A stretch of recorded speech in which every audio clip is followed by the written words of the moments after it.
मंदिर में तांत्रिकों को देखकर अर्जुन को लगा था कि उसने सच्चाई पकड़ ली है, मगर ग्रंथ के अंतिम शब्दों ने सब कुछ बदल दिया। विजयनगर वंश का रहस्य रुक्मिणी झील की गहराइयों में छिपा है। उस रात अर्जुन घर लौटा तो उसका मन बेचैन था। हवेली से लेकर जंगल और अब झील तक, क्यों रहस्य और भी गहराई में जाता जा रहा है। गांव वाले अब भी डरे हुए थे।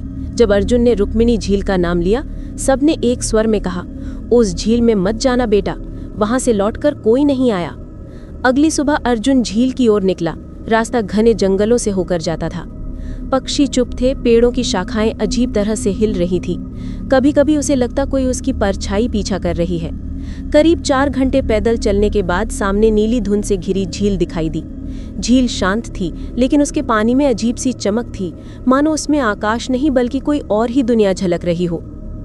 झील के किनारे पुरानी टूटी मूर्तियां थीं, देवी देवताओं की, मगर सभी के चेहरे खुरचकर मिटा दिए गए थे। बीच में एक बड़ा पत्थर खड़ा था जिस पर लिखा था, यहाँ विजयनगर वंश का पाप दफन है। अर्जुन ने कैमरा निकाला और सब रिकॉर्ड करने लगा। तभी पानी में लहरें उठी और मानो किसी ने गहराई से उसे पुकारा। अर्जुन झुककर झील में देखने लगा। पानी में उसका चेहरा नहीं बल्कि किसी और का चेहरा दिख रहा था, खून से लथपथ, आंखें फटी हुई थी। वो चेहरा चीखा, मेरे खून से झील लाल हुई थी, सच जानना है तो गहराई में उतरो। अर्जुन पीछे हट गया, उसका दिल तेजी से धड़क रहा था। अचानक झाड़ियों से आवाज आई। वही काले वस्त्रधारी तांत्रिक निकल आए। उनके हाथ में मशाले और ग्रंथ था। मुखिया बोला, हमारे पंथ का उद्देश्य शक्ति पाना है और ये झील हमारी कुंजी है, और तू अर्जुन अब इस शक्ति का बलिदान बनेगा। उन्होंने अर्जुन को पकड़कर पत्थर के पास बांध दिया। आग जलाई गई, मंत्र गूंजने लगे। मुखिया ने ग्रंथ खोला और ऊंची आवाज में पढ़ा, रुक्मिणी झील, मुझे अपना रहस्य दे, विजयनगर के रक्त से द्वार खुल जाए। झील का पानी उबलने लगा, लहरों से लाल रंग उठने लगा, जैसे पानी खून में बदल रहा हो। अचानक झील से एक महिला की आत्मा प्रकट हुई। वो रत्नावती थी, ठाकुर विजय सिंह की पत्नी।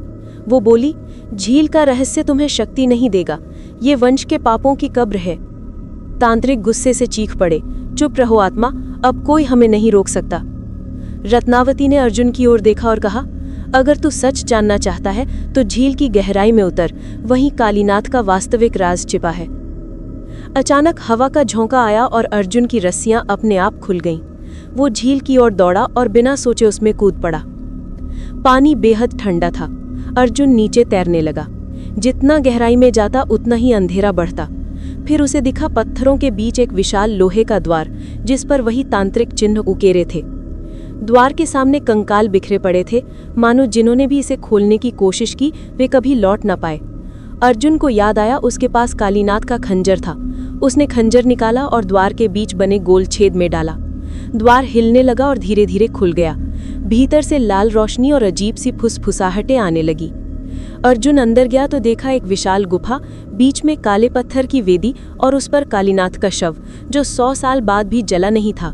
उसकी आंखें बंद थीं, लेकिन जैसे ही अर्जुन पास गया वो खुल गई। कालीनाथ की आवाज गूंजी, आखिर तू यहाँ पहुंच ही गया, अब असली खेल शुरू होगा। अर्जुन के पैरों तले जमीन हिल गई। झील ऊपर से और गहरी होती जा रही थी, लेकिन ये तो सिर्फ शुरुआत थी, क्योंकि कालीनाथ अब जाग चुका था।